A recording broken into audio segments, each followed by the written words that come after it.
Bonjour, je m'appelle Pascal et voici la situation numéro 2 sur ma série sur comment changer des situations en utilisant de la reprogrammation mentale sur soi-même. Et aujourd'hui, on parle de la situation de Julie. Julie qui a l'occasion de présenter ses idées à une conférence tenue par son département. Donc, elle travaille au gouvernement fédéral. Puis, dans son département, tout le département a été invité de présenter des suggestions de présentation pour une journée qui s'en vient, un genre de séminaire d'une journée.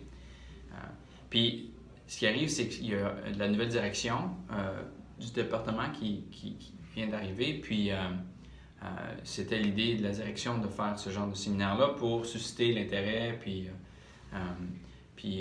aller chercher des idées des gens. Sauf que le département souffre un peu de bien des problèmes. En fait, sont surchargés, leurs processus ne sont pas faciles, leur service, en fait, est toujours en retard. Ça va vraiment pas bien. Les coéquipières de Julie, les coéquipiers et les coéquipières de Julie sont débordés, ont beaucoup trop d'ouvrages, donc il y a beaucoup de cynisme qui s'est installé dans son équipe. Son patron, à elle, est bien ouvert à ses idées. Elle pense on pourrait améliorer les processus avec la pensée centrée sur l'utilisateur, avec une pensée design. Mais son patron est bien ouvert à ça, mais lui il est bien plus occupé à éteindre des feux. Puis quand son équipe est trop demandée, est trop surchargée, lui il s'occupe à repousser les gens, etc., à faire des jeux politiques pour s'assurer qu'il n'y a pas trop d'ouvrages qui viennent de son côté, parce que lui il n'est pas capable d'aller chercher plus de ressources. Donc, il est comme ouvert, mais ça ne marchera pas vraiment parce que sa tête n'est pas là. C'est pas ce qu'il cherche à faire, puis il n'est pas vraiment convaincu.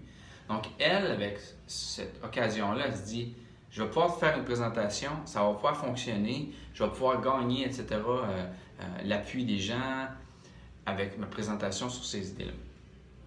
Les gens dans son équipe sont un petit peu blasés de l'entendre parler de ce sujet-là. Mais elle se dit peut-être que je devrais quand même l'essayer.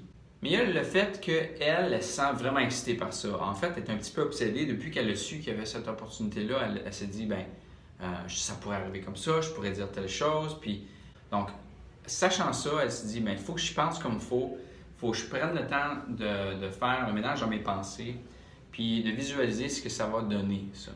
Donc, elle prend un document, puis elle va commencer à écrire des listes. La première liste qu'elle va écrire, c'est une liste du genre je vais faire semblant que je suis à la fin de ma présentation, puis ça a vraiment bien été. Puis ça a vraiment bien été, pourquoi exactement? Donc, la liste va commencer avec un titre, quelque chose comme suit. Donc, avant la fin de ma présentation, j'aurai obtenu l'ouverture pour mes idées, sur mes idées de pensée et design centré utilisateur. J'aurais obtenu le soutien de quelqu'un dans mon équipe pour mes idées. J'aurais obtenu le soutien d'un des hauts placés pour mes idées. Puis là, ça demande, OK, puis qu'est-ce que les gens dans mon équipe vont en ressortir de ça? Donc, est-ce que les autres, ils vont pouvoir dire à la fin de ma présentation, ça a vraiment valu la peine? Donc, essaie de se mettre à la place de ces gens-là. Les membres de mon équipe auront obtenu une façon de réduire leur charge de travail. Les hauts placés auront obtenu des façons d'augmenter le moral, obtenu des idées sur comment réduire la charge de travail, obtenu des idées sur comment augmenter l'efficacité des processus. C'est à ce moment-ci que ça demande, peut-être que ça, c'est pas vrai, là. Peut-être que les gens dans mon équipe, c'est pas ça qu'ils veulent. Ils veulent pas vraiment diminuer leur charge de travail. En fait, peut-être, fait que là, elle se dit, OK, il y a peut-être des choses en arrière de ça qu'il faut que je mette sur papier. Donc, elle fait une deuxième genre de liste. Ça s'appelle la liste des modèles mentaux. Donc, la première liste, avant la fin de ma présentation, une liste de visualisation, ce genre de liste-là, j'appelle ça des listes have done. Donc, l'idée, c'est qu'on veut visualiser la fin de quelque chose. Puis la deuxième liste, c'est une liste des modèles mentaux. De quoi est-ce qu'on est si certain? C'est qu'est-ce qui est inconscient, qu'on n'a pas mis sur papier, qui est en train de colorer comment on perçoit nos options. Ces deux listes-là, les have done list, les listes have done et les modèles mentaux, pouvez en apprendre davantage dans la vidéo d'introduction que vous allez trouver ci-bas dans la description. Donc, on y va avec les modèles mentaux qu'elle peut avoir. Donc, le premier modèle mental qu'elle a cerné, c'est le suivant. Le reste de l'équipe veut réduire la charge de travail. C'est le genre de présupposition. Là, elle se corrige, elle dit oui, mais peut-être qu'ils sont plus inquiets de perdre leur poste. Là, elle se dit oui, probablement. Elle voit ça comme ces gens-là, ils voient l'idée qu'il va y avoir des gens qui vont arriver, là, des nouveaux hauts placés qui vont venir tout changer puis réduire la charge de travail, mais ils vont aussi réduire toutes sortes de choses, ils vont réduire des coûts, puis là, ils vont perdre leur poste. Donc, c'est peut-être une préoccupation valide. Donc, ce qui engendre à elle d'autres convictions là, qui émergent. Peut-être que les hauts placés veulent juste trouver des façons rapides d'améliorer le travail sans rien changer de trop profond ou de trop gros. Bien, OK. En fait, c'est probablement vrai. Mais aussi, peut-être que leur préoccupation principale, c'est de couper les coûts puis diminuer le gaspillage. Dans tel cas, je risque d'avoir une bonne écoute pour mes idées. Si je présente mes idées pour aider les hauts placés, mes coéquipiers vont penser que je veux juste bien paraître. Elle se dit, ben, ça, c'est pas vraiment mon problème, parce que les autres, là, ils peuvent penser ce qu'ils veulent. Là. Mais d'une façon, ça l'est un petit peu son problème, parce qu'il faudrait qu'elle trouve une façon, si elle veut vraiment être utile à la situation pour l'améliorer, il faut un peu qu'elle se mette dans la peau de ses coéquipiers. Tu sais.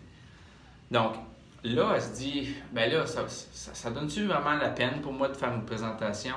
Parce que là, elle se dit peut-être que les gens, les hauts placés, ils veulent faire ça, juste pour bien paraître tous autres aussi. Puis moi, si je rentre dans cette game-là, ça va peut-être pas fonctionner. En tout cas, elle est un petit peu, elle est plus sûre. Là. Elle se dit même, ça vaut-tu vraiment la peine? Peut-être que ça va juste pas marcher. Puis ce département-ci, ça va pas vraiment aller loin. Je suis tout aussi bien de me trouver un job ailleurs. Fait que là, au début, elle était toute excitée, mais là, elle commence à avoir des doutes. Mais là, on va continuer ça, cette délibération-là, on va continuer ça dans la deuxième partie. On va continuer où ce qu'on est rendu. On va peut-être repartir à zéro avec des nouvelles listes, puis on va donner la chance à Julie de pouvoir vraiment penser à ce qui se passe là, puis c'est quoi ses options. Peut-être que ça va marcher, peut-être que non, peut-être que ça ne vaut pas la peine, mais il faut discerner ces choses-là comme il faut. Si elle veut vraiment être utile, puis elle veut vraiment apporter un changement de fond, et peut-être qu'il y a une petite chose qu'elle peut faire qui va faire la grosse différence avec cette opportunité-là qu'elle a de pouvoir donner une présentation. Donc, on va parler de ça la prochaine fois. Donc, si vous n'êtes pas encore abonné, vous pouvez cliquer ci-bas pour vous abonner pour être notifié quand la prochaine vidéo va paraître. Et aussi, si vous êtes dans une situation similaire ou si vous avez une autre situation, vous pouvez me parler si vous voulez qu'on ait un appel. Allez voir plus bas. J'ai un lien vers mon site web qui parle des outils du changement. J'ai des options gratuites puis j'ai aussi des options payantes, dépendamment de la disponibilité. Donc, j'espère que c'est utile. Merci de votre attention. Et puis, continuez à essayer d'améliorer les choses.